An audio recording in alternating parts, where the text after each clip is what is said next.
बिस्मिल्लाहिर्रहमानिर्रहीम। सही है, आज हम थोड़ा क्लास को रिवाइज करेंगे और एक मेनली जो हमारा टॉपिक एक आरडीएस का है उसको हम कवर करेंगे आज की क्लास के अंदर। और जितने भी टॉपिक्स हैं जो मेनली हमने मेन टॉपिक्स जो हमने कवर किए हैं उनको थोड़ा सा रिवाइज करेंगे और आज उसको कवर अप करेंगे। सारी चीज़ों जो चीज़ें रह गई हैं तो उनको भी कवर अप कर लेंगे। अच्छा, सबसे पहले तो हम आरडीएस जब तक सर्वर क्रिएट करते हैं उसके लिए हमें एक मैनेजमेंट चाहिए होगा। इसलिए कि बेसिकली जो हम आरडीएस में कनेक्ट करेंगे वो अभी आज जो इंस्टॉलेशन करेंगे वो हम करेंगे एसक्यूएल सर्वर। तो एसक्यूएल सर्वर क्या होगा, बेसिकली जो इसका बैकग्राउंड है वो ये है कि वो डॉट नेट कोर या डॉट नेट की वेबसाइट्स के लिए इंडेक्स डॉट एएसपी, जिसमें एएसपी की जो साइट्स होती हैं, एसपीएक्स की साइट जो होती हैं, जो डेवलपर क्रिएट करते हैं विंडोज बेस्ड जो आईएस के अंदर कॉन्फ़िगर होती हैं, उसके अंदर बैकएंड पे मोस्टली जो है वो एसक्यूएल सर्वर इंस्टॉल होता है, बैकएंड पे सपोर्ट होती है। तो उसके अंदर आपको हमें आरडीएस सर्वर हम क्लाउड पे डीबी सर्वर क्रिएट करेंगे। सही है, और उसको देखेंगे कनेक्ट करके और डीबी क्रिएट वगैरह कैसे करेंगे, किस तरीके से यूज होगा, वो सारी चीज़ें इस चीज क्लास में देखेंगे। सही, उसके लिए सबसे पहले तो आप मैनेजमेंट स्टूडियो कोई सा भी डाउनलोड कर लें। जैसे कि मैंने एसक्यूएल सर्वर मैनेजमेंट स्टूडियो आपने इंस्टॉल कर लें, जो मैंने डाउनलोड पे लगाया हुआ है। तो जब तक हम आरडीएस क्रिएट करेंगे तो ये डाउनलोड हो चुका होगा, हम इंस्टॉल करके उसको देख लेंगे किस तरीके से। कोई मैनेजमेंट स्टूडियो ये फ्री होता है और डीबी सर्वर के चार्जेस होते हैं, उसको लाइसेंस लेना पड़ता है। इंटरप्राइज का अलग होता है, वेब एडिशन का अलग होता है, वो लाइसेंसिंग एक अलग चीज़ है। सही है, तो अब जो है वो हम उसको आरडीएस को क्रिएट करना देखते हैं।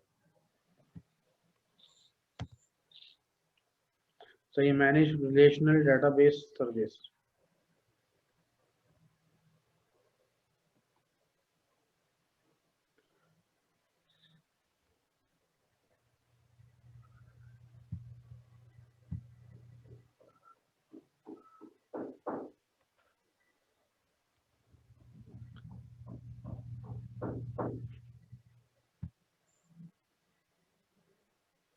जो जब तक आप ये देख लें, आप नॉर्मली गूगल कर लिएगा कि एसक्यूएल सर्वर मैनेजमेंट स्टूडियो, तो डाउनलोड एसक्यूएल सर्वर या जो भी आपको मैनेजमेंट स्टूडियो करना है, एसक्यूएल सर्वर करना है, तो बेसिकली वो आ जाएगा।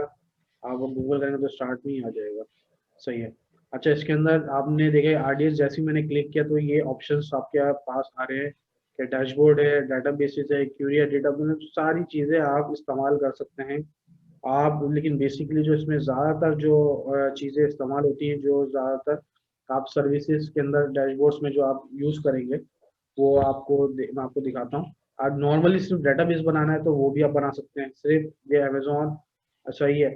तो अब ये जो है अभी हम जो क्रिएट करेंगे ना, वो अभी हम देखते हैं। इसका एक पूरा डेटाबेस सर्वर क्रिएट करना है, हमने एक डेटाबेस क्रिएट नहीं करना है। अच्छा, इसके ऊपर जो प्राइसिंग लिखी हुई है ये हम डेटाबेस मतलब यूज करेंगे तब देनी पड़ेगी, जैसे स्टार्टिंग एट $1 पर डे, जी जी। या इसके अंदर भी कोई फ्री टियर का ये प्रोसेस फ्री वगैरह टीयर होता का है क्या? होता है, फ्री टीयर का होता है टी टू माइक्रो का। अगर हम डीबी इसका इंस्टेंस क्रिएट करेंगे ना, देखें एक सर्वर होगा, इंस्टेंस ही बना रहा होगा बैकएंड के अंदर। तो बैकएंड में जो इंस्टेंस अगर हम बिल्कुल 1 GB का बनाएंगे तो उसके अंदर आपको फ्री पड़ेगा वो। उसकी भी फ्री टीयर, जैसे एक सर्वर का फ्री टीयर होता है ना, कि इतने टाइम लिमिट तक आप सर्वर फ्री यूज कर सकते हैं, इतने आवर्स आप यूज कर सकते हैं। तो इसी तरीके से आप जो है वो सारी चीजें इसके अंदर यूज कर सकते हैं। ठीक है, मैं समझ गया हूँ। लाइक इंस्टेंस हमने इसमें AWS पे क्रिएट किया और ये एसक्यूएल हमने उसमें इंस्टॉल किया, लेकिन ये जी जो भी आप डाउनलोड कर रहे हो एसक्यूएल, तो जी ये अपने सिस्टम में कर रहे हो ना, तो इसकी कनेक्टिविटी करेंगे हम वहाँ पे। जी जी, बिल्कुल बिल्कुल। इसकी कनेक्टिविटी नहीं करेंगे, ये जो सर्वर क्रिएट कर रहे हैं ना डेटाबेस, डीबी जो क्रिएट होता है ना वो सर्वर पे क्रिएट होता है। सही है। तो अब डीबी जो बनेगा वो यहाँ बेसिकली बन यहाँ पे रहा होगा सर्वर के अंदर, लेकिन आप बनाओगे कैसे? दो तरीके होंगे, या तो आप जो है आप मैनेजमेंट स्टूडियो इंस्टॉल कर लो, तो एक डेवलपर के पास या एक एडमिनिस्ट्रेटर के पास ये मैनेजमेंट स्टूडियो आपके पास एसक्यूएल का होना चाहिए। जैसे कि माई सीक्वल के लिए लोग एसक्यूएल योग जो फ्री सॉफ्टवेयर होता है जो आपके इंस्टॉल होना चाहिए सिस्टम के अंदर। कि अगर आप डीबी सर्वर तो आपका बाहर क्रिएट है, लेकिन आप उसको कनेक्ट कैसे करोगे? कि आप डीबी बनाना आपने, अब आपको यहाँ पे ऑप्शन तो नहीं आएगा ना। अब ये इसके ऊपर देखेगा, जब इंस्टेंस हम बनाएंगे तो एक इंस्टेंस की एक आईडी होगी जिसको हम कनेक्ट करना होगा। सही, वो कनेक्ट करने के बाद हम उसके ऊपर डीबी क्रिएट करेंगे। तो क्रिएट कैसे करेंगे? इस मैनेजमेंट स्टूडियो से कनेक्ट करेंगे सर्वर को। तो इसके अंदर देखें ऑप्शंस, आप आपके पास देखें क्या क्या आ रहा है। ये एक डेटाबेस का ऑप्शन दे रहा है। सही है, डीबी इंस्टेंसेस, 40 कर सकते हैं। अब डीबी इंस्टेंस हमने क्रिएट करना है, इंस्टेंस मतलब वही सर्वर क्रिएट करना है, उसके ऊपर क्लिक करके आप कर सकते हो यहाँ पे। सही है। और इसके ऊपर ऑप्शन जरा हम देख लेते हैं पहले। मतलब ये जितने भी है ना, सही, click here to increase DB instance limit, मतलब इसके अंदर 40 डीबी की लिमिट 40 की है। आप इंक्रीज लिमिट करनी है तो आप रिक्वेस्ट देंगे। अगर मैं बिल्कुल पूरा ये रिक्वेस्ट देता हूँ, ये सारे ऑप्शन जो है ना वो अमेजोन ने दिए हुए कि क्या क्या चीजें जो आपने अपनी रिक्वायरमेंट के हिसाब से आपने सारी चीजें डेवलप करनी, क्रिएट करनी है। सही है। तो वो देखें, आप ये सपोर्ट केस के अंदर आपके पास आ गया, तो आप अकाउंट सर्विस लिमिट इंक्रीज के अंदर जाएंगे। मतलब ये आपको खुद भी आइडिया होगा कि अगर मैं कोई चीज लिमिट इंक्रीज करा रहा हूँ, एक अमेजोन ने एक लिमिट दी है कि इससे ज्यादा लिमिट नहीं है बेसिकली। लेकिन अगर आपने बनाने क्लस्टर बनाने 40 दिया मैं बिलफर्स को, ये लिमिट इंक्रीज नहीं होती, लेकिन ये फिर भी आपको पता होना चाहिए कि अगर बिलफर्स को कभी बहुत बड़ा इन्वायरमेंट चल रहा है कहीं ऑफिस वगैरह में, तो अगर आपको करना पड़े तो आपको पता होना चाहिए किस तरीके से लिमिट इंक्रीज करानी पड़ती है और लिमिट क्या होती है, कि किस तरीके से लिमिट आपको पता चलेगी। यहाँ पे आपको पता चलेगा जब 40 हो जाएंगे, 41 आपको इंस्टेंस बनाना पड़ेगा, तो इसका मतलब आपको लिमिट इंक्रीज करानी है। तो बेसिकली यही सिंपल बेसिक ये कॉन्सेप्ट्स हैं जो आपको पता होने चाहिए बंदे को। एज एडमिनिस्ट्रेटर तो उसको चीज़ें ना होनी चाहिए सी। मतलब ये बेसिकली आप अब जैसे कि बिलफर्स पर आप क्रिएट डेटाबेस करते हैं। सही है। इजी क्रिएट पे जा सकते हैं, स्टैंडर्ड क्रिएट पे जा सकते हैं। अब देखें, ये बेसिकली एक सर्वर बना रहा है। अब वो पूछ रहा है कि अमेजोन एडिशन जो है मतलब आप कौन सा कर सकते हो। ये सारे ऑप्शन दे रहे हैं, ये आप सारे डीबी सर्वर्स हैं आपके। ये माइक्रोसॉफ्ट एसक्यूएल सर्वर है, ये मारिया डीबी है, ये माई एसक्यूएल है, ये ओरेकल का डीबी है, ये पोस्टग्री एसक्यूएल है। सही है। ये अमेजोन ने अपना डीबी दिया हुआ है। सही है। बेसिकली जो वो यूज होते हैं वो ज्यादातर माइक्रोसॉफ्ट एसक्यूएल सर्वर यूज होता है। सही है। और अगर लिनक्स का कोई इंस्टेंस का अगर कोई बनाया हुआ डीबी, तो माई एसक्यूएल रिक्वायरमेंट क्या है, मैंने ये बोला सब टू योर रिक्वायरमेंट, मतलब आपके ऊपर है कि रिक्वायरमेंट क्या है, किसका डीबी सर्वर क्रिएट कर रहा है। बेसिकली मेनली जो जो टास्क आते हैं वो डॉट नेट वेबसाइट्स वगैरह के एसक्यूएल सर्वर हमने आरडीएस पे बनाया है, तो वो हम जो है उसको देख लेंगे ताकि जो मैक्सिमम आपका क्यूरी कवर अप हो जाए। सही है। अब देखें इसके अंदर आपको दे रहा है कि मतलब उसके माई एसक्यूएल कंपेटिबिलिटी की चीज़ें दे रहा है, लेकिन ये हमने इस पर सेलेक्ट किया हुआ है। अगर मैं इसके ऊपर सेलेक्ट करता हूँ तो अच्छा, हमने मेरे ख्याल से रिकॉर्ड बिल्कुल जी रिकॉर्ड हो रही है। सही है। अच्छा, ये देखा, स्टैंडर्ड क्रिएट पे हम गए, उसके बाद हमने माइक्रोसॉफ्ट एसक्यूएल सर्वर सेलेक्ट किया। सही है। अब एडिशन के अंदर इसके अंदर मतलब लाइसेंस कौन सा है, एक्सप्रेस एडिशन। सही है। ये सारे ऑप्शंस आपको दे रहा है कि भाई data size up to 10 GB हो सकता है, 10 GB से ज़्यादा इंक्रीज नहीं हो सकता। सही है। अब आपको रिक्वायरमेंट देखनी है, डेवलपर से मालूम करना है कि इसकी डीबी की अगर अगर अभी रिक्वायरमेंट नहीं है कि अब तो मतलब 2 इयर्स के बाद, आफ्टर 2 इयर्स रिक्वायरमेंट, ऐसा तो नहीं है कि डीबी में डाटा लॉक ज़्यादा हो रहा है या सेव ज़्यादा हो रहा है तो वो 10 GB से इंक्रीज हो जाए, लेकिन ऐसा अमूमन ज़्यादातर नहीं होता। तो ज़्यादातर जो है वो एक्सप्रेस एडिशन यूज करते हैं, इसलिए कि जब क्लाउड पे जाते हैं तो लाइसेंस और कॉस्ट का भी बहुत फर्क होता है।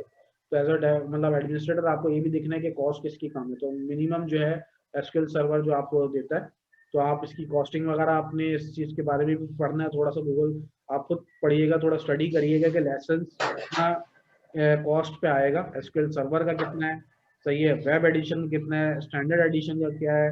और ये मतलब इसके एक फ्लेवर्स है, समझ ले एक तरीके से एसक्यूएल सर्वर में डिफरेंट कैटेगराइजेशन की हुई है।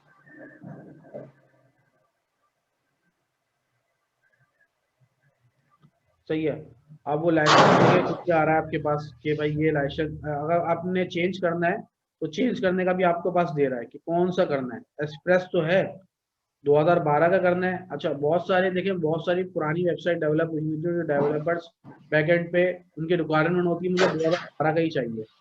सही है। मुझे एसक्यूएल सर्वर 2012 ही चाहिए। तो आपकी रिक्वायरमेंट है तो आपके अंदर ये देखें 2012 से लेके हर आपके पास मौजूद है सर्वर का फ्लेवर, मतलब अकॉर्डिंग टू ईयर 2017 भी है, 2019 भी है, 2017 भी है। तो आप जो है अपने अकॉर्डिंगली अपनी रिक्वायरमेंट के हिसाब से आप सिलेक्ट कर लें। मैं अगर एडवांस सेलेक्ट कर लेता हूँ, बिल्कुल जो एडवांस आया था लेटेस्ट। अच्छा, ये डेटाबेस का नाम है, मतलब ये अगर ये आप डेटाबेस को इसका नाम क्या रखते हैं, मैं अगर देखता हूँ कि विज्मो डैश RDS, सही है। अब एक क्रेडेंशियल पूछ रहा है कि मास्टर यूजर नेम क्या होना चाहिए जिससे आप कनेक्ट करेंगे डीबी और आप डीबी क्रिएट करेंगे। ये आपके आगे एक नोटपैड की फाइल, जब आप जब भी ये कर रहे हो तो एक फाइल आप स्टार्ट कर लें कि आपके पास क्रेडेंशियल सेव करने हैं।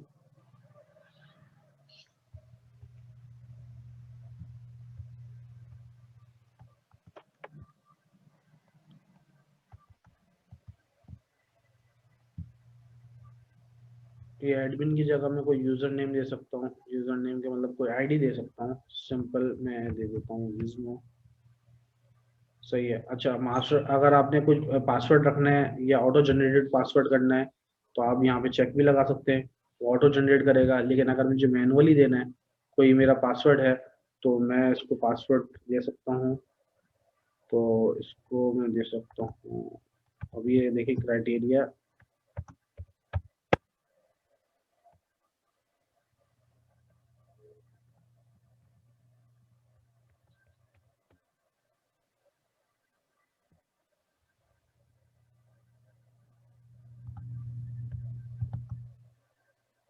देखिए पासवर्ड थोड़ा सा चेंज है तो वो इनवैलिड पासवर्ड भी दे रहा है। मैं दोबारा टाइप कर लूँ। ऑटो जनरेट का ट्राई कर लें क्या? ऑटो जनरेट का तो आपको ऑटोमेटिकली पासवर्ड आएगा ना, आपको मैनुअली देखना है कि आपको जैसे बेसिकली जो है वो आपका पासवर्ड खुद क्या करना है, इसलिए कि आप इनक्रिप्टेड रख रहे हो ना अपने हिसाब से।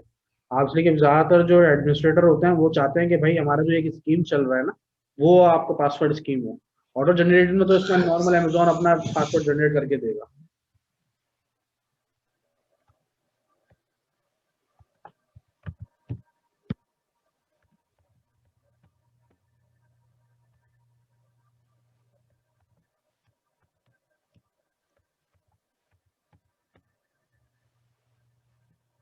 अच्छा, ये स्कीम का दे रहा है कि स्कीम जो है आपका थोड़ा सा कोई डिफरेंट पासवर्ड रखे।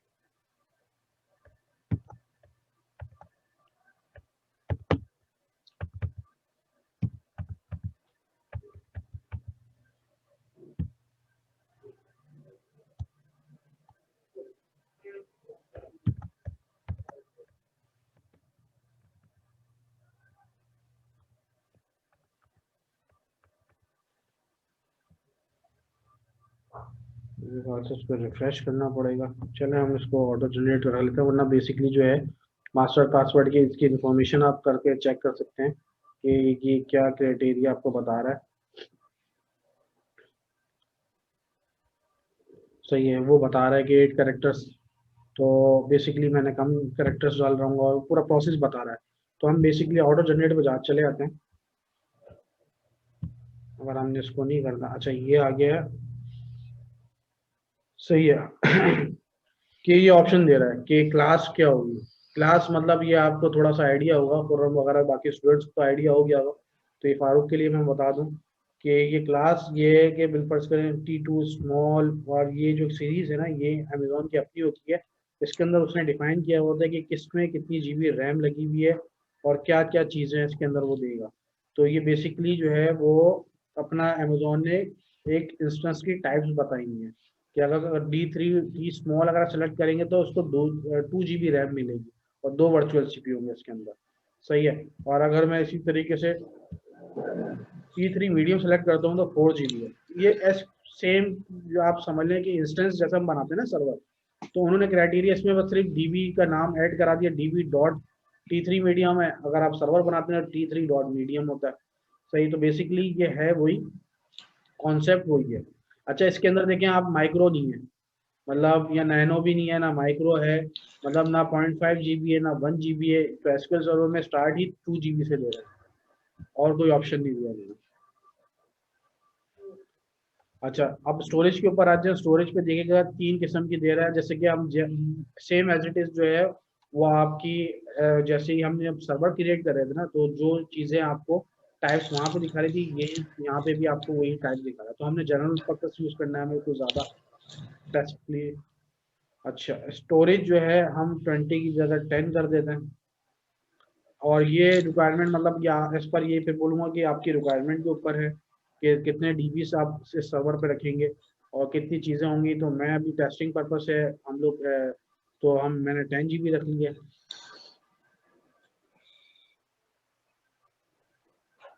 अच्छा ये देखिए 10 GB में रखूंगा ना तो इस पे शायद एरर देगा। हम इस ये देखें ये भी दिया इसने, ये बोल रहा है कि आप प्रोविजन स्टोरेज जो है ना 20 GB से आप मिनिमम जो है ना वो 20 GB है वो। और उसके बाद आपके मतलब ये टीवीज के अंदर आपका डाटा आप जीबी रख सकते हैं, लेकिन मिनिमम जो आपको 20 रखनी पड़ेगी। मतलब 10 पे आप नहीं कर सकते, ना मैं 5 पे रख सकता हूँ ना 10 पे रख सकता हूँ। लेकिन मैं बाहर क्लिक किया तो वो उसके अंदर उसने एरर नहीं दिया। अच्छा ये वैसी जैसे हम सर्वर क्रिएट कर रहे हैं ना, तो वैसी जैसे सर्वर क्रिएट किया था हमने EC2 इंस्टेंस, इसी तरीके से ये आप डीबी का सर्वर क्रिएट हो रहा है, इंस्टेंस क्रिएट हो रहा है। तो इसके अंदर आप ये देखेंगे ये डिफॉल्ट जो अब VPC मैंने आपको बताया था कि अमेजोन अपना एक इन्होंने नेटवर्क क्रिएट किया हुआ है और पूरा हमें कुछ भी नहीं करना, हमने सिर्फ डिफॉल्ट सेलेक्ट करना है, बाकी सारी चीजें डिफॉल्ट पे आप जाने दें। अच्छा ये एक जो ऑप्शन है पब्लिक एक्सेस का, अगर पब्लिक एक्सेस रखना है कि अच्छा पब्लिक एक्सेस और पब्लिक एक्सेस के अंदर क्या होगा, वो ये होगा कि अगर देखिए नो सेलेक्ट किया हो ना, अगर मैं यस कर दूंगा तो मैं अपने सिस्टम से भी कनेक्ट कर सकता हूँ। जैसे कि मेरे सिस्टम पे क्या पाकिस्तान की एक आईपी है जो आईएसपी मेरे पास आके इस मतलब वो मैंने आईएसपी से आईपी ली हुई है और उसका इंटरनेट में यूज कर रहा हूँ। तो ये मेरा VPC का नेटवर्क नहीं है, अमेजोन का नेटवर्क नहीं है। अगर मैं नो करूंगा तो सिर्फ अमेजोन के नेटवर्क पे जो मेरे सर्वर्स क्रिएट होंगे वहां से मैं कनेक्ट कर सकता हूँ। ये पब्लिकली एक्सेस नहीं है इसका।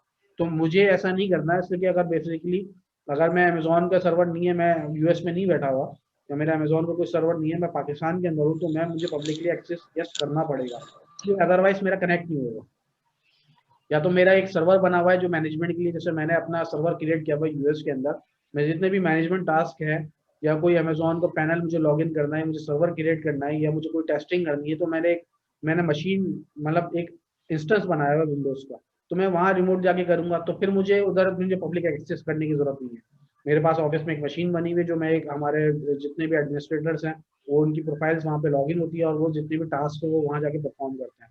तो मुझे भी अगर डीबी क्रिएट करना होगा तो मैं वहां से करूंगा, तो मुझे कुछ भी नहीं करना, मैं फिर नो करूंगा और फिर वहां से कनेक्ट कर लूंगा। और उसमें इसलिए कि इसमें एग्जिस्टिंग हम ये ऑप्शन भी देख लेते हैं पहले कि अगर हम नो करते हैं तो VPC का पूछ रहा है, VPC सिक्योरिटी ग्रुप। तो ये आप लोगों का आइडिया होगा कि सिक्योरिटी ग्रुप होता क्या है, सिक्योरिटी ग्रुप परफॉर्म कैसे होता है, वर्क कैसे करता है, किस तरीके से करता है। सही है, अब कोई सिक्योरिटी ग्रुप बना होगा हमारे पास, जो बना हुआ होगा वो अगर आप चेक करेंगे तो हमने जो सिक्योरिटी ग्रुप बनाए हैं वो सारे यहाँ पे आ रहे हैं। और जिसमें हमने रूल्स डिफाइन किए थे कि कौन सी आईपी अलाउ हो, कौन सी पोर्ट पे हमारे पास कौन सी आईपी कनेक्ट होगी, वो सारे हमने इनमें डिफाइन किया हुआ। सही है, तो इसमें आप देखें कि इनेबल माइक्रोसॉफ्ट, अगर आपने विंडोज ऑथेंटिकेशन ऑन करनी है वो चेक लगाना है, इसलिए कि हमें ज़रूरत नहीं है। लेकिन हम जो है वो डीबी का एक यूज़र हमने क्रिएट किया हुआ था जो ऑटो जनरेटेड हमारा यूज़र का नाम था जो हमने सेव किया हुआ है, ये रहा, ये इंस्टेंस का नाम है और इसका विज्मो एक यूज़र है। तो हम सारी चीज़ें जो हैं इसको हम सेव कर लेते हैं।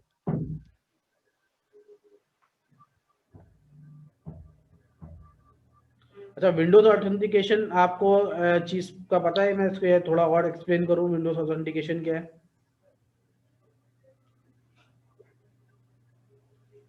खुर्रम और फारूक आप लोगों को क्लियर है? थोड़ा सा कर हाँ दो इमरान मैम। क्लियर। अच्छा विंडोज, चले मैं थोड़ा सा कर देता हूँ इसको। बेसिकली जो विंडोज ऑथेंटिकेशन है ना, कि अगर मैं इस सिस्टम के ऊपर मैं अपना एक यूजर क्रिएट करता हूँ और एसक्यूएल सर्वर भी इस सिस्टम पे इंस्टॉल करता हूँ, तो मैं अपनी उस आईडी के थ्रू इस विंडोज जो सर्वर कनेक्ट करूंगा ना अपने मैनेजमेंट स्टूडियो के थ्रू, तो वो चीज जो है विंडोज ऑथेंटिकेशन वो मतलब आपको ऑथराइज करेगा कि भाई आप लॉगिन कर सकते हो सर्वर पे या नहीं कर सकते। अगर ये चेक लगाने की मुझे जरूरत नहीं है, इसलिए कि मेरा जो सर्वर है वो अमेजोन के ऊपर एक, मैं कैलिफोर्निया के रीजन के अंदर क्रिएट कर रहा हूँ। सही, वो सर्वर वहां पे आके क्रिएट हो रहा है और मुझे विंडोज ऑथेंटिकेशन नहीं चाहिए, इसलिए कि क्यों, अगर मुझे एक इंस्टेंस में क्रिएट करता मैं, सही है, अगर मैं एक विंडोज सर्वर बनाता, एक मशीन बनाता, उसमें एसक्यूएल सर्वर इंस्टॉल करता, सही है, और मैनेजमेंट स्टूडियो इंस्टॉल करता, और फिर मैं कनेक्ट कर रहा था, तो मुझे विंडोज ऑथेंटिकेशन चाहिए होती, इसलिए कि मेरा एडमिनिस्ट्रेटर को भी मैं चाहता हूँ कि मेरा एडमिनिस्ट्रेटर भी लॉगिन कर जाए। तो अगर मुझे एज सच मुझे अभी रिक्वायरमेंट नहीं है, तो मैं इसके ऊपर चेक नहीं लगा रहा हूँ, इसलिए कि वो विंडोज सर्वर नहीं है ना, ये विंडोज एक मशीन है जो अमेजोन के ऊपर नहीं है। आप समझ रहे हैं कि समझ में आई कि चीज क्लियर हुई कि उसके लिए जरूरी है कि आप एसक्यूएल सर्वर, आप अमेजोन का क्लाउड का इस्तेमाल ना कर रहे हो, आपने एक विंडोज मशीन बनाई है और उसके अंदर एसक्यूएल सर्वर इंस्टॉल किया, फिर आपको जरूरत पड़ सकती है। अदरवाइज अगर आप डीबी आपने आरडीएस के थ्रू लिया हुआ है, आरडीएस की सर्विस के लिए आपने डीबी क्रिएट किया हुआ, सर्वर क्रिएट किया हुआ, तो आपको जरूरत नहीं है ऑथेंटिकेशन की। क्लियर है? ठीक है, ठीक है। सही है। अब मैं इसको क्रिएट डेटाबेस पे जाता हूँ।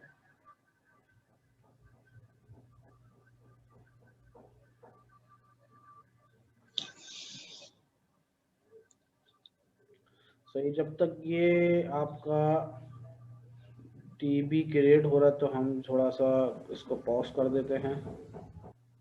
इसमें अच्छा, ये आरडीएस सर्वर हमारा क्रिएट हो रहा है, तो हम जो है अभी जो है कुछ जो स्टूडेंट्स हमारे पास न्यू ज्वाइन हुए हैं बैच के अंदर, तो हम उसको एक मैं क्विक ओवरव्यू दे देता हूँ कि मतलब कौन कौन सी सर्विसेज हमने, कौन कौन से टॉपिक्स हमने कवर अप किए हैं।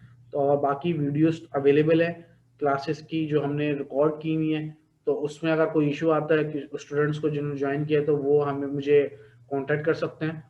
सही है। और बाकी उसमें मैं जितना कंप्लीटली हेल्प आउट कर दूंगा, और अगर फिर भी अगर किसी यूजर को या मतलब स्टूडेंट को कोई इशू आ रहा है, तो वो हम उसको क्लास कोर्स के लिए रिवाइज भी कर सकते हैं। सही है। तो अभी मैं जरा इस क्लास को थोड़ा सा, जब तक आरडीएस क्लियर हो रहा है, तो हम इस क्लास को मैं आपको रिवीजन टाइप का एक क्लास कह लूंगा, उसमें हम कवर अप कर लेते हैं। सही है। तो ये मैं एक स्टूडेंट से लॉन्च करा लेता हूँ। सही है, ताकि जो है आप लोगों का रिवीजन भी हो जाए और किसी का हैंड्स ऑन भी एक तरीके से क्रिएट हो जाए। सही है। तो तलहा, ये हमारे स्टूडेंट, आप थोड़ा सा बोलते भी रहिएगा ताकि मैं बोलता रहूँगा, आप क्रिएट करें, मैं आप देखते रहूँगा। सही है। तो सबसे पहले तो तलहा ने लॉन्च पे गए। अच्छा, लॉन्च पे आने के बाद थोड़ा सा स्टे लीजिएगा। अच्छा, ये देखें एक पैनल आ गया, थोड़ा सा नीचे करिएगा। अब देखिए यहाँ पे सारे जितने भी फ्लेवर्स हैं ना ऑपरेटिंग सिस्टम के, वो सारे आ रहे हैं। विंडोज का भी आ रहा है और लिनक्स का भी आ रहा है, सारी चीजें आपके पास कंप्लीटली इन चीजों के अंदर आ रही है। इमेजेस जो बने हुए हैं, लोगों ने जो इमेज बनाए हुए हैं अपने ऑपरेटिंग सिस्टम के, वो तक इसके अंदर आएंगे पैनल्स के अंदर। जरा ऊपर जाइएगा टॉप पे। अच्छा, मैं एक चीज ये बता दूं कि आप अगर सर्च के ऊपर जाएं और आपको सिर्फ विंडोज सर्वर बनाना है, सही है, तो आप सिर्फ विंडोज सर्च कराएं। जितने भी अब इंस्टेंसेस आपके सर्वर जो मशीन है, ऑपरेटिंग सिस्टम है, ओएस है, वो आपके यहाँ पे विंडोज के आ जाएंगे। सही है। तो ये बड़ा अच्छा इन्होंने वो दिया हुआ है। अगर आप लिनक्स सर्च कराएंगे, सेंटोस सर्च कराएंगे, तो सेंटोस के सारे आ जाएंगे। अभी आप कोई सा भी सिलेक्ट कर लें, जैसे बेल फर्ज करें, हाँ बिल्कुल ये सेलेक्ट कर लीजिएगा। अच्छा, इसके अंदर एक चीज बहुत ये थोड़ी सी इंपॉर्टेंट है, एक चीज जो बार बार आपने देखा होगा, ये चीजें हमें डीबी इंस्टेंस क्रिएट करते वक्त भी एक चीज आ रही है, तो मैंने आपको पहले भी बोला था कि ये आपको पता होना चाहिए या याद होने चाहिए टाइप्स के बारे में, कि टाइप्स जो है क्या टाइप किस लिए परफॉर्म होती है, और उसमें कितनी रैम होती है, कितना वर्चुअल सीपीयू होता है, कितना मतलब उसके अंदर कितनी सपोर्ट होती है, क्या क्या चीजें होती हैं इसके अंदर, तो वो आपको पता होना चाहिए। जैसे अभी ये देख रहे हैं आप T2 नैनो, यानी स्टार्ट इनका यहाँ से ये होता है कि स्टार्ट अगर हम जाएंगे T2 नैनो की तरफ, तो आप ये देखें जो है और 0.5 GB रैम। सही है। तो एक इसका T2 माइक्रो सेलेक्ट कर सकते हैं, T2 माइक्रो में 1 वर्चुअल सीपीयू 1 GB रैम है। इसी तरह T2 स्मॉल सेलेक्ट कर सकते हैं, 1 वर्चुअल सीपीयू 2 GB रैम। ये एज पर आपकी रिक्वायरमेंट के हिसाब से आपको सर्वर का अमेजोन ने दिया हुआ है कि आप सेलेक्ट कर लें। सही है। देखिएगा नीचे जितने भी ऑप्शंस है ना, वो आपके T3A है जो इन्होंने अभी न्यू लॉन्च किए हैं, वो सीरीज भी आ रही है T3, उसके बाद T2 के बाद उन्होंने T3 सीरीज लॉन्च की है। अब जैसे कि T3 के अंदर भी जो है वो आपका नैनो से स्टार्ट किया है, जैसे जिस तरीके से T2 डॉट नैनो था ना, इसी तरह T3 डॉट नैनो है। सही, इसी तरीके से T3 डॉट माइक्रो है, स्मॉल है, T3 डॉट मीडियम है, मतलब सेम एज इट इज इन्होंने उसके अंदर भी डिफाइन किया हुआ है। थोड़े थोड़े डिफरेंसेस हैं इसके अंदर। अब थोड़ा सा आप नीचे आइएगा, अब ये T3A के अंदर भी बिल्कुल एज इट इज यही है।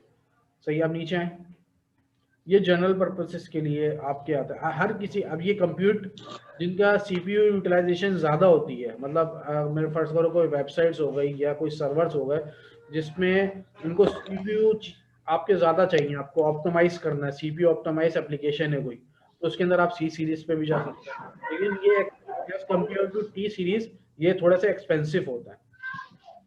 सही, अब सी सीरीज से आप नीचे आए, थोड़ा सा आप नीचे आएंगे, इसी तरीके से इसके अंदर भी कैटेगराइजेशन है। सी सीरीज के अंदर भी है C5D A, इसी तरीके से N। तो अब ये देखें डी सीरीज आ गई है।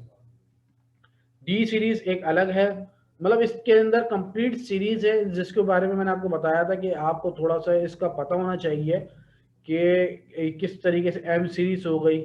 सही है, मेमोरी ऑप्टिमाइज के लिए तो इन्होंने वैसे ज़्यादातर जो है वो दिए में मेंशन उसी हिसाब से किए हुए कि जैसे मेमोरी एम से मेमोरी आता है तो इन्होंने मेमोरी से ऑप्टिमाइज किया हुआ है। सही है, इसी तरीके से आप नीचे बिल्कुल आते रहे बॉटम पे, ये सारे सीरीज दिए हुए इन्होंने। देखिए 64 वर्चुअल सीपीयू, मतलब बड़े सर्वर्स भी इसके अंदर हैं। 256 GB रैम, 512 GB रैम, मतलब ये बड़े जो डेडिकेटेड सर्वर जो हमारे मतलब आपके डाटा सेंटर्स में मौजूद हैं उस उतने लेवल पे भी इन्होंने दिए हैं। लेकिन जाहिर सी बात है इनके एक्सपेंस और इनका जो कॉस्ट है मंथली वो फिर बहुत ज़्यादा है। हम अभी बेसिकली हमारी रिक्वायरमेंट ये है कि हम एक नॉर्मल विंडोज सर्वर बनाने जा रहे हैं। चलें आप कंटिन्यू करें, जैसे T2 माइक्रो पे हम कंटिन्यू करते हैं। सही है। अच्छा, इसके अंदर फिर आपका वो आ गया कि इंस्टेंस डिटेल्स आ गई। और अच्छा, सबसे पहले टॉप पे जरा दिखाइएगा जरा स्टूडेंट्स को कि पहले हमने AMI सेलेक्ट कर लिया। AMI क्या है? इमेज। हमने इमेज इसलिए कि बना बनाए इमेज होते हैं ये विंडोज के। आपको बिल्कुल नेक्स्ट करके विंडोज उसमें पासवर्ड और कुछ नहीं डिफाइन करना, सिर्फ सेलेक्ट करना है। सेलेक्ट करने के बाद आपने टाइप बता दी, टाइप कौन सा है, 2 GB हमने सेलेक्ट कर लिया। T2 स्मॉल सेलेक्ट कर लिया, T2 नैनो यानी 1 GB करना है, 2 GB करना है, 3 GB करना है, इसमें टाइप पे बता दिया। फिर आप कॉन्फ़िगर इंस्टेंस कर रहे हैं। इंस्टेंस कॉन्फ़िगरेशन के अंदर सही है, आपके पास क्या आ रहा है, नंबर ऑफ इंस्टेंस कितने बनाने हैं, यानी कितने सर्वर बनाने हैं आपने। अगर इधर मैं 10 कर दूं तो वो 10 बनाएगा। अभी हमने 1 बनाना है तो हम 1 सेलेक्ट कर रहे हैं, इसी तरीके से 10 बना देगा। अच्छा, जो मैं आपको बता रहा था कि VPC आप क्रिएट करना है, VPC पूरा नेटवर्क है जो अमेजोन ने एक बनाया हुआ है डिफॉल्ट। सही है, तो हमें पहले जो है ये हमें क्रिएट करना पड़ता था। अब जो ज़्यादातर जो बेसिकली जो कंपनीज जा रही हैं वो डिफ़ॉल्ट भी चला रही हैं, इसलिए कि अमेजोन का अपना ही खुद जो नेटवर्क है वो मतलब स्ट्रॉन्ग है। हर चीज़ के रूल्स वगैरह प्रॉपर डिफाइन किए हुए, सबनेटिंग प्रॉपर है, मतलब कोई भी इशू एज सच नहीं है। और वो अगर होता भी है तो वो अपग्रेड करता रहता है। तो एज सच हमें, मुझे ख़ासतौर पे मैं जितने भी सर्वर्स बनाए हैं तो पूरा चीज़ें आपके इंस्टेंस एक आ रहा है 40 आपको जो है वो अवेलेबल है, बना सकते हैं। सही है, उसमें से आपने एक क्रिएट कर दिया। सही है, आपने देखा कि मैंने जो एक नाम बनाया था DB आइडेंटिफायर, वो एक नाम ये आ रहा है जो मैंने जिस नाम से क्रिएट किया था उसमें मैंने क्लिक किया। क्लिक करने के बाद जो है मैं इसके बाकी कॉन्फ़िगरेशन मैंने आपको बता दिए कि कौन कौन से रोल्स और क्या क्या चीज़ें हैं। सही है, एंड पॉइंट एंड पोर्ट क्या है, जैसे कि बिलफर्स को एंड पॉइंट, इस सर्वर को मैं कॉपी करता हूँ उसके नाम को, वो मैंने सर्वर के अंदर ये कॉपी कर दिया था, ये वाला नाम।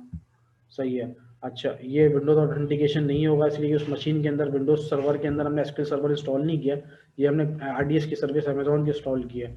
तो हमने इसको एसक्यूएल सर्वर ऑथेंटिकेशन के अंदर इस्तेमाल होगा। तो मैंने इसको क्रेडेंशियल्स में गए, मैंने ये विज्मो नाम का एक मास्टर पासवर्ड था, एक ये मैंने किया।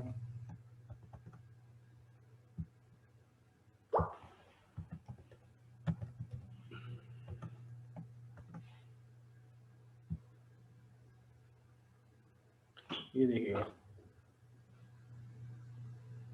अच्छा, इनको देखने के एक अलग अलग तरीके होता है, जैसे कि टेलनेट अगर किसी के पास इंस्टॉल है, टेलनेट क्लाइंट इंस्टॉल किया हुआ है, तो वो आपको क्या करता है, टेलनेट। सही है, और आप सर्वर का नाम डालते हो और पोर्ट डालते हो। सर्वर का नाम हमारे पास क्या था, मैं एंड पॉइंट के अंदर आ जाता हूँ, ये मैंने कॉपी किया।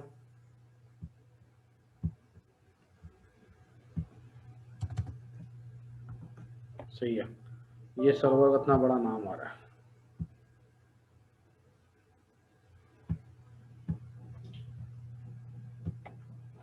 सही है, 1433 ये इसकी एसक्यूएल की पोर्ट थी मेरे पास। वो अभी टेलनेट क्लाइंट इंस्टॉल नहीं है, तो इस वजह से अभी हमारे पास वो नहीं बता रहा।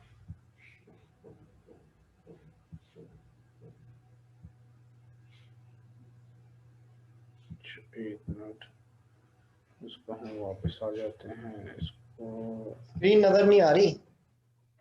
स्क्रीन नजर नहीं आ रही आपको? नहीं। एक मिनट,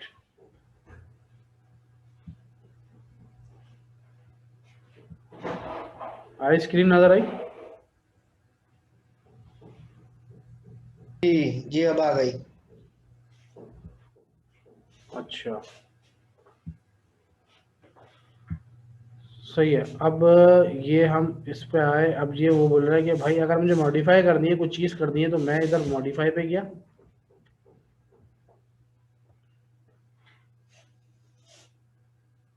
अच्छा मैंने मैंने एक मिनट जरा,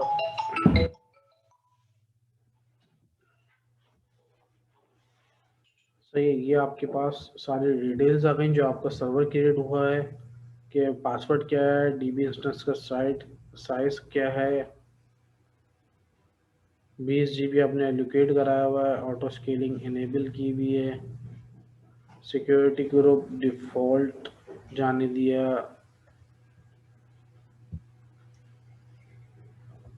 पब्लिकली नॉट पब्लिकली एक्सेस, मुझे ये चेक लगाना है। चेक लगाने के बाद मुझे डेटाबेस पोर्ट अगर चेंज करनी है चेंज कर सकता हूँ, लेकिन मुझे ये पोर्ट लाजमी, ये ऑप्शन लाजमी इनेबल करना है, मॉडिफाई डीबी इंस्टेंस।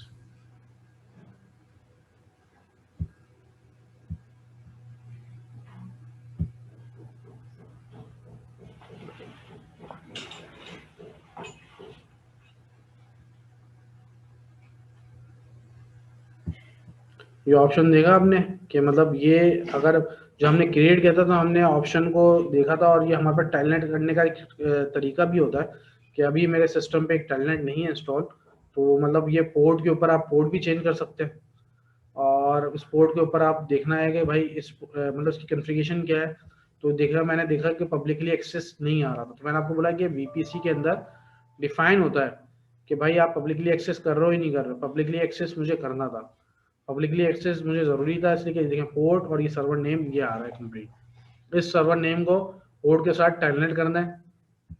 सही, आपने ये आप कर सकते हैं यहाँ से कि मैंने टेलनेट किया, इस सर्वर का पूरा नाम डाला, ये पूरा इसका नाम है कंप्लीट, स्पेस दिया, फिर 1433। मेरे पास टेलनेट इंस्टॉल नहीं है कमांड प्रॉम्प्ट में, तो अगर क्लाइंट इंस्टॉल होगा तो वो टेलनेट क्या करेगा, पोर्ट से सर्वर से कनेक्शन बता देगा आपको पोर्ट ओपन है या नहीं है। लेकिन वो अभी पब्लिक एक्सेसिबिलिटी नो आ रही है। एक मिनट, इसको हम रिफ्रेश कर लेते ना, रिफ्रेश का पेज को।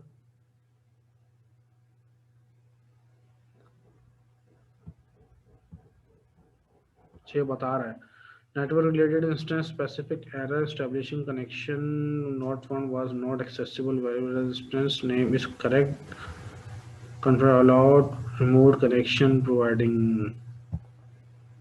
सही। अच्छा आप इसको, ये ट्रबल शूटिंग है, ट्रबल शूटिंग के अंदर अच्छा इसमें देख लेते हैं पहले कि नो कहाँ आ रही, पब्लिकली एक्सेसिबल बिल्कुल नो आ रही है अभी तक।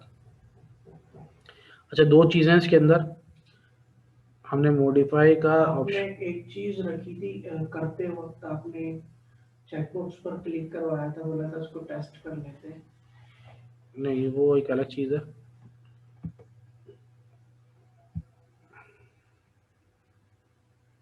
सबनेट्स हो गया, ये सिक्योरिटी ग्रुप हो गया जो हमने ओपन किया है। सिक्योरिटी ग्रुप के अंदर हम इसके ऊपर गए, इसके इनबाउंड रूल्स खोले, इनबाउंड रूल्स के अंदर ऑल ट्रैफिक अलाउ,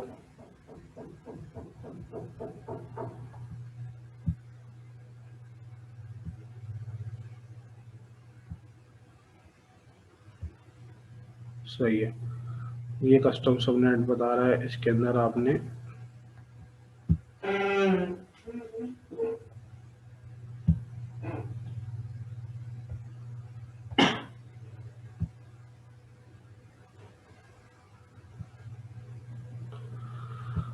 अच्छा, ये आ गया इसका सिक्योरिटी ग्रुप। अब हम मॉडिफाई के ऊपर जाते हैं कि मॉडिफाई के अंदर हमारे पास कौन सा, ये ऑप्शन जो है, ये पब्लिकली एक्सेसिबिलिटी नो आ रही है, जो कि अभी हमने यस की थी।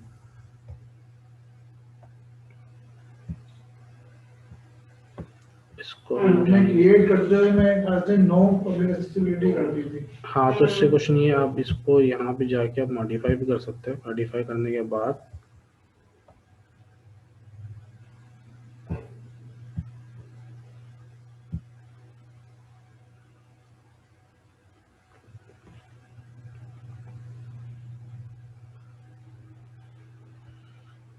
ये सर्वर कनेक्ट हो गया। तो ये क्योंकि सही है। नहीं, इसकी कनेक्शन क्यों बनी है? हमने इनबाउंड रूल ऑल पर दिया अभी। कुछ समझ में आया? देखें, अभी मैं आपको ये चीज़ क्लियर कर देता हूँ। देखें, पब्लिकली एक्सेसिबल हमने ऑन कर दिया था, लेकिन अब देखें उसके अंदर हमारे पास क्या आ रहा था कि बिल्कुल भी जो है हमारे पास वो ऑप्शन दे रहा था कि पब्लिकली एक्सेसिबिलिटी जो है वो आपकी नो आ रही थी, इसलिए कि वो एक्टिवेट होने में थोड़ा सा टाइम लिया। सही है। अच्छा, एक और चीज़ हम कर लेते हैं, जो हमने एक चीज़ की थी टेस्टिंग के लिए, वो हमने क्या किया था, हम इसके सिक्योरिटी ग्रुप के अंदर गए थे और हमने इसको था वो हमने ऑल अलाउ कर दिया था। ऐसे ही किया था हमने एक स्टेप। तो ये सिक्योरिटी ग्रुप में गया, इनबाउंड रूल्स के अंदर में गया कि इनबाउंड कनेक्शन कौन कौन से बनेंगे। जे के, ये मेरा ऑल ट्रैफिक का मेरा एक ये बना हुआ था, ये मैंने एक अलग क्रिएट कौन सा किया था, ये वाला किया था। इसका एक ये भी हो सकता है हमने जो पब्लिक एक्सेसिबिलिटी यस करी थी उसको होने में टाइम लगा हो। हाँ, वो हो सकता है, बिल्कुल वैसे भी हो सकता है, लेकिन अब देखते हैं ये चीज क्या होती है।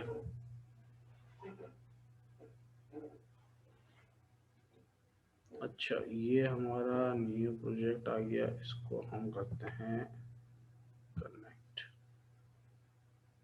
ये पासवर्ड हमारा ये आ गया।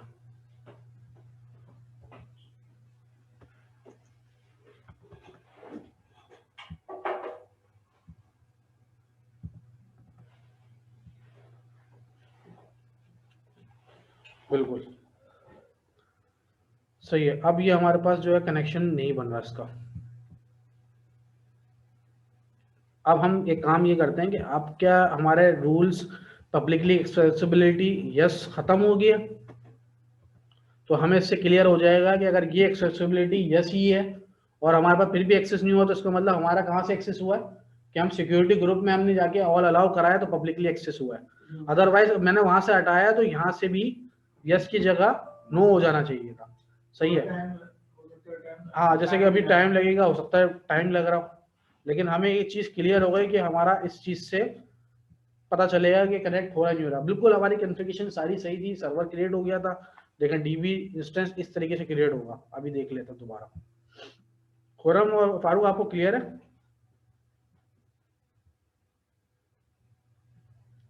खुर्रम, फारूक, फारूक शायद मैसेज कर देगा फारूक को।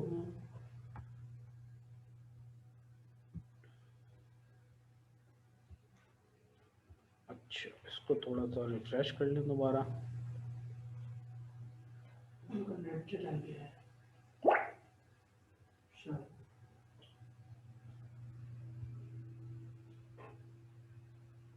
सो पब्लिकली एक्सेसिबिलिटी यस आ रही है।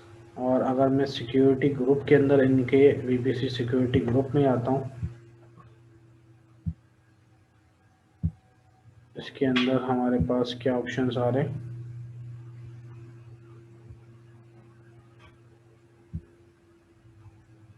सही है। इसके अंदर हमें अलाउ करना पड़ेगा, अदरवाइज जो है वो एक्सेसिबिलिटी हमने यस तो कर दी है, लेकिन हमने रूल्स भी डिफाइन करना है। रूल्स क्या है, सिक्योरिटी ग्रुप क्या है इसका, वही जैसे सर्वर का है ना कि मैं कोड जब तक मैं ओपन करूंगा नहीं, वो सिर्फ ऑन किसके लिए हो रही है, जो कस्टमाइज इनका बना हुआ है। अच्छा, वीपीसी जो बना हुआ है, अच्छा ये है क्या, ये हमारा वो है। अब मैं इसके अंदर एक रूल बनाता हूं ऑल ट्रैफिक का।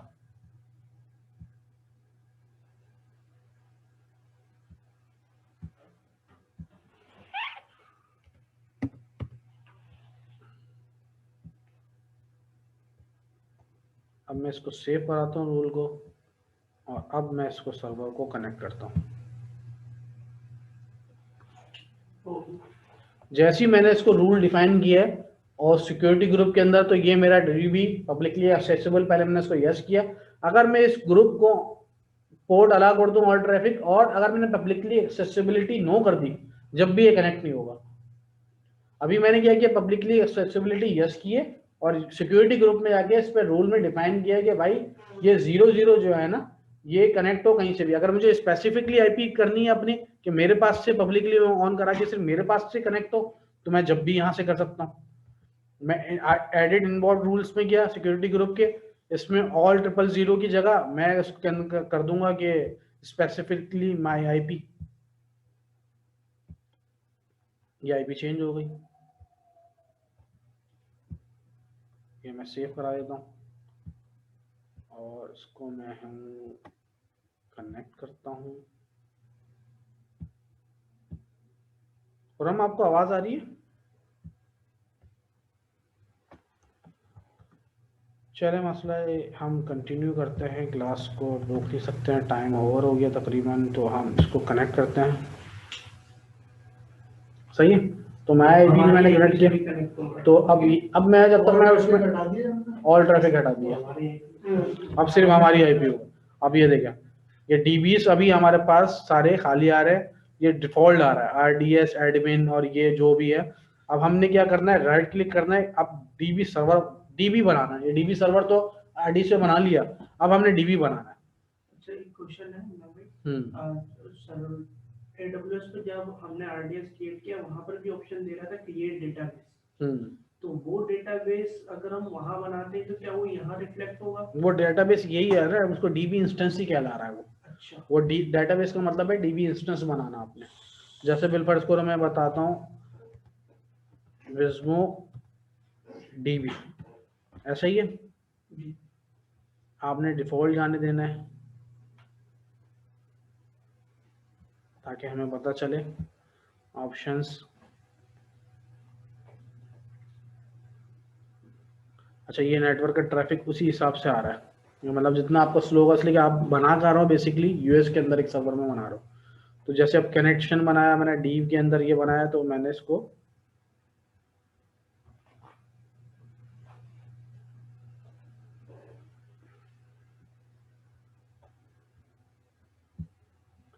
सही है। अब बेसिकली जितने भी डेटाबेसेस बनेंगे ना, वो आपके डीबी सर्वर के अंदर बनेंगे। आप कैसे कनेक्ट करोगे, आपने मैनेजमेंट स्टूडियो कनेक्ट कर लिया है, डीबी सर्वर कौन सा है, ये बना हुआ आपके पास। आरडीएस में गए, ये आपका डीबी सर्वर है, सही है। आपने पोर्ट्स डिफाइन कर दी, आपने मेन पे आ जाए। बेसिकली हमने ये डैशबोर्ड पे गए,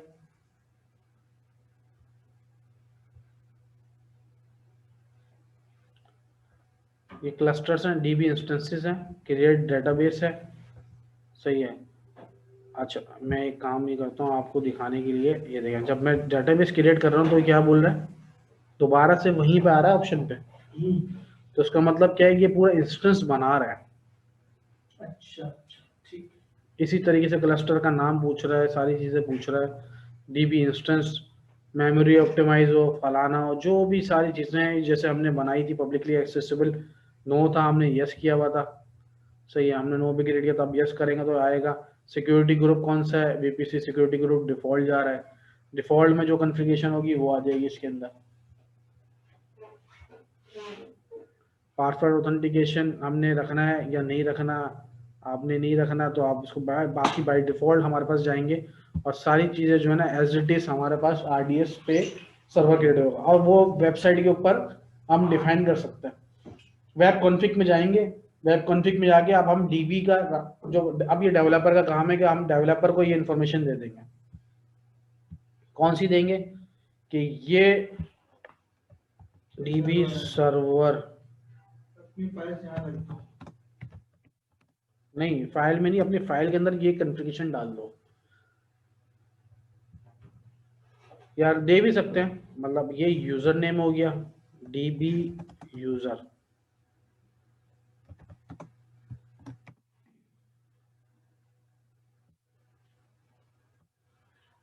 कनेक्शन के लिए जरूरी है ना हमारा सर्वर रनिंग स्टेट में हो?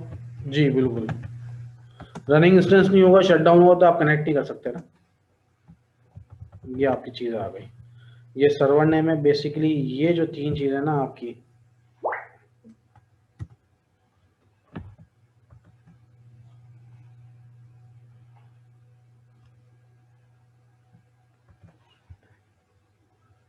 ये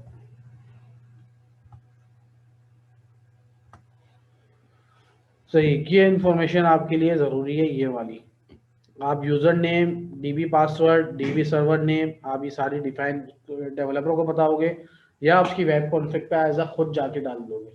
बहुत सारी कंपनीज में डेवलपर ये खुद करते हैं, वेब कॉन्फ़िग खुद सेट करते हैं, तो आपसे इन्फॉर्मेशन मांग लेते हैं कि भाई मुझे डीबी बताओ, डीबी का नाम बताओ जो डीबी क्रिएट किया है, सही है, उसका पासवर्ड बताओ और डीबी सर्वर नेम बताओ। ये सारी इन्फॉर्मेशन वो आपसे ले लेगा, आप उसको दे दोगे। या अदरवाइज आप वेब कॉन्फ़िग में जाते हो, वेब कॉन्फ़िग में डीबी के उसने पूरा वेब कॉन्फ़िग में डिफाइन हुआ था डीबी नेम, तो नेम जो डाला होगा उसकी जगह पे आप डाल दोगे। यूजर नेम पूछेगा, फिर पासवर्ड पूछेगा, फिर सर्वर नेम लोग होस्ट पूछेगा। होस्ट क्या है? ये डीबी सर्वर नेम भी होता है और होस्ट भी होता है। इसको दोनों चीजें कह सकते हैं आप। तो ये बेसिकली ये आपका जो है पूरा सर्वर आपका रेडी हो गया। ये देखें, डीबी भी क्रिएट हो गया आपका। जो आपने सर्वर बनाया, डीबी बनाया, ये डीबी अभी ब्लैंक होगा, इसमें कोई टेबल्स नहीं है, कुछ भी नहीं है, ये बिल्कुल ब्लैंक है। तो ये आपका सर्वर आ गया। अब डीबी का नाम क्या है, वो डीबी का अगर पूछेगा सर्वर कौन सा है, तो आपको डीबी की इंफॉर्मेशन भी सेव करनी है, तो आप सेव कर लें कि भाई डेवलपर को बता दिए कि ये डीबी आपका बना हुआ है, इसको आप यूटिलाइज कर सकते हो, किसी भी वेबसाइट का डाटा यहाँ पे डंप करा सकते हो। तो ये हमारा मेनली जो आज का बहुत मोस्ट इम्पॉर्टेंट टॉपिक था, आरडीएस डेटाबेस, जो कि डेटाबेस की सर्विस जो अमेजोन ने दी हुई है, हमें प्रोवाइड की हुई है, उसका ये मेन टॉपिक है आरडीएस, कि किस तरीके से हम क्लाउड पे डीबी सर्वर बनाते हैं। तो डीबी सर्वर बनाया और मैनेजमेंट स्टूडियो से हमने कनेक्ट किया, अपने सिस्टम से कनेक्ट किया ना। बेसिकली ये मैनेजमेंट स्टूडियो ना, ये मेरे सिस्टम पे इंस्टॉल है लैपटॉप पे।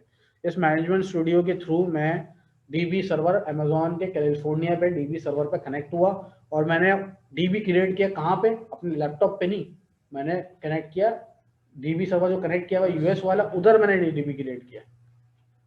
तो इस तरीके से इस तरीके से जैसे एसक्यूएल है, उसके अलावा मुझे अलग कोई डेटाबेस करना है, तो उसके लिए मैनेजमेंट स्टूडियो उसका अलग होगा। उसका एसक्यूएल योग है, हर किसी का अलग अलग है, मतलब उसका एसक्यूएल योग होगा। इसी तरीके से एसक्यूएल योग में जैसे डीबी क्रिएट करोगे, डीबी का नाम पूछेगा, सर्वर का नाम, ये 3 चीजें आपको रिक्वायरमेंट है। सर्वर एडमिनिस्ट्रेटर, ये आपको 3 चीजें चाहिए। जब भी आपकी कोई चीज क्रिएट होके आएगी ना, तो ये चीजें आपकी आएंगी।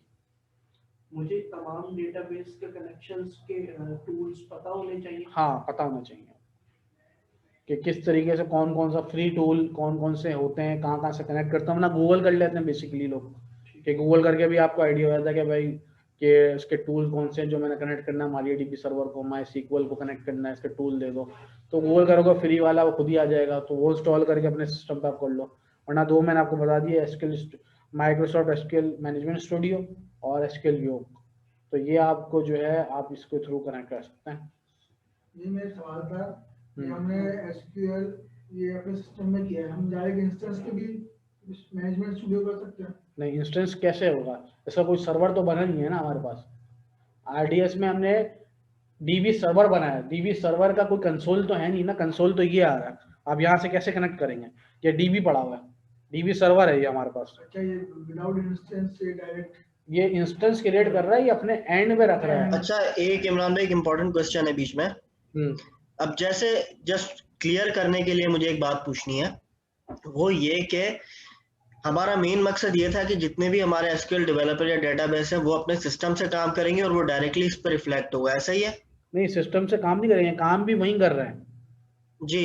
अपने सिस्टम पे कोई काम नहीं कर रहा है। डीबी जो है बस इंफॉर्मेशन एक दफा क्रिएट हो गया, आपने डीबी क्रिएट कर दिया, अब आपका काम खत्म है। आपने ये इन्फॉर्मेशन डेवलपर को दे दी या खुद वेब कॉन्फ़िग में अपडेट कर दी। उसकी वेबसाइट, उसने बोला यार मेरी वेबसाइट है, इसके लिए डीबी बना के दे दो आप मुझे, जो क्लाउड पे हो। तो आपने डीबी क्रिएट कर दिया, और ये इन्फॉर्मेशन उसको दे दी कि भाई ये होस्ट है, तुम अपनी अपनी वेब कॉन्फ़िग अपडेट कर लो। आप क्या बोलोगे, वेब कॉन्फ़िग अपडेट कर लो, वरना आप ये खुद अपडेट कर दोगे। वेब कॉन्फ़िग रूट पे आ रही होती है, आईएस के अंदर वेबसाइट में जो फाइल पड़ी हुई होती है ना, उसके अंदर वेब डॉट कॉन्फ़िग आती है। आप राइट क्लिक करोगे, नोटपैड प्लस प्लस में खोलोगे, जहां डीबी होस्ट नेम आ रहा होगा वहां पे आप ये चीज अपडेट कर दोगे, सही है। जहां पे पासवर्ड पूछ रहा होगा वहां पे आप ये डाल दोगे, जहां पे डीबी नेम पूछ रहा होगा वहां पे आप ये डाल दोगे, तो आपकी वेब ब्राउज़र सेव करा लोगे फाइल को। तो जब भी वो वेब कॉन्फ़िग क्या होती है, मतलब आपकी बहुत सारी, आपने कॉन्टैक्ट अस का पेज होता है या कोई चीज डंप करा रहे हो, तो वो डेवलपर की वेबसाइट की अलग अलग वो होती है कि अलग अलग वेबसाइट्स होती हैं जो इन्फॉर्मेशन डीबी में सेव करा रही होती है। वो डेवलपर का काम है। आपका काम है डीबी इंस्टेंस क्रिएट करना, और डीबी इंस्टेंस क्रिएट करने के बाद वो इन्फॉर्मेशन जो है डेवलपर्स के साथ शेयर करा देना। ठीक है। अच्छा, दूसरा ये पूछ रहा था कि ये पॉसिबिलिटी हो सकती है कि इस क्लास को एक क्विक रिकैप दे दें किसी दूसरी क्लास में नेक्स्ट वीक, ताकि कॉन्सेप्ट एक दफा और फिर से क्लियर हो अब जाए। ये मसला ये है कि जिस चीज को मैंने आपको बोला था ना, जब भी हमने आज क्लास में आरडीएस का टॉपिक रखा है, मैंने आपको जी क्या जी। बोला था कि डेप्थ में हम रिवाइज कर लेंगे और आरडीएस का, इसको नेक्स्ट क्लास में रिवाइज हम नहीं कर सकते, इसलिए हमारे टॉपिक्स बहुत सारे रिमेनिंग है। अब अगर मैं हर अच्छा टॉपिक रिवाइज करेंगे तो फिर बहुत इशू हो जाएगा हमारे लिए कि कोर्स को कंप्लीट करना है टाइम के अंदर। तो लेकिन ये कि हम जब चलें, भी हम ठीक है। तो आज ये है क्लास कि को हमने मतलब हम थोरोली उसकी लिया, वीडियोस वगैरह को देख के जो प्रोवाइड करेंगे, हाँ उससे हम इसकी अपने वीडियो आपको क्वेश्चन प्रोवाइड निकाल कर लेंगे, देंगे ताकि आप स्टेप और बाय जो स्टेप एक क्वेश्चन होंगे वो हम आपसे पूछ लें।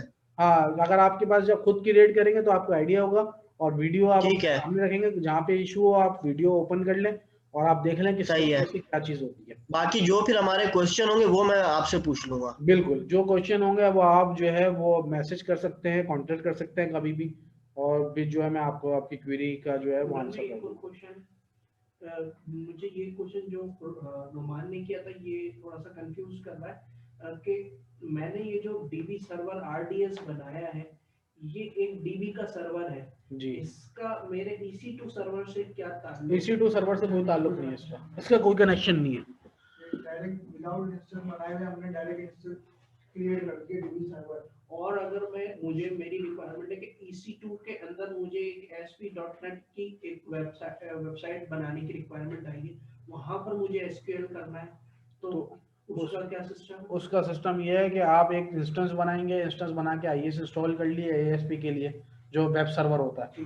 वो वेब सर्वर करने के बाद आप जैसे आपने गूगल किया था आपने SQL मैनेजमेंट स्टूडियो, तो इसी तरीके से आप गूगल करोगे SQL सर्वर उस EC2 के अंदर, उस सर्वर के अंदर, हाँ वो इंस्टॉल करोगे उस सर्वर के अंदर, और फिर इंस्टॉल करने के बाद जो है वैसी एज इट इज आपका वो सर्वर आ जाएगा जो आपके मैनेजमेंट स्टूडियो से कनेक्ट हो जाएगा। आया मैं ये कर सकता हूँ कि एक EC2 जो प्लस SQL सर्वर होता है वो भी लॉन्च कर सकता हूँ। हाँ, आप वरना जो है इंस्टेंस जब आप क्रिएट करते हो ना, तो इंस्टेंस के अंदर क्रिएट करते वक्त आप ये चीज़ देखें कि जब आप, मैं अभी आपको लॉन्च करके दिखाता हूँ, तो उसके अंदर बता रहा है कि आपको कौन सा SQL सर्वर इंस्टॉल करना है, वो ऑटोमेटिकली उसके अंदर इंस्टॉल आएगा, आपको करने की जरूरत नहीं पड़ती। अमेजोन बोलता है कि मेरे आप जो भी होगा लाइसेंस, वहाँ लाइसेंस होता है, तो लाइसेंस आपको करना पड़ेगा यहाँ से, आपको ये इंस्टॉल करना पड़ेगा। ये रहा विंडोज सर्वर 2019 की मशीन है, और इसके अंदर एसक्यूएल सर्वर कौन सा है, 2017 standard enterprise standard version 2019 with SQL server 2019। तो ये सारे वर्जन मौजूद है इनके अंदर, 2016 2017 इंटरप्राइज, सही है। ये जितने भी लाइसेंस वाले ना वो आपके पास यहाँ पे मौजूद हैं। हमारे पास प्राइस में फर्क पड़ेगा, प्राइस में फर्क पड़ेगा, बिल्कुल उसके अंदर वो उसकी प्राइस का फर्क होगा, वो इंस्टेंस, हाँ इंस्टेंस इंस्टेंस की कॉस्ट अलग आप आती क्या है। प्रेफर करते हैं कि हम डायरेक्ट सर्वर के साथ वाला लॉन्च करें या अंदर जाकर हम बाद में? देखें, अगर मैं सर्वर बनाता हूँ, डीबी सर्वर वगैरह बनाता हूँ, इसकी मैनेजमेंट मैंने खुद करनी है। अब जैसे कि मुझे इसका बैकअप वगैरह सारी चीज़ें खुद करनी है। अब मैं अगर आरडीएस पे करता हूँ तो इसका ऑटोमेटिकली आपने देखा होगा 7 डेज का बैकअप है, रीस्टोर पॉइंट भी खुद है, सारी चीज़ें ऑटोमेट किया हुआ है। अगर मैं मैनेजमेंट फ्री होना चाहता हूँ तो मैं आरडीएस यूज़ करूँगा।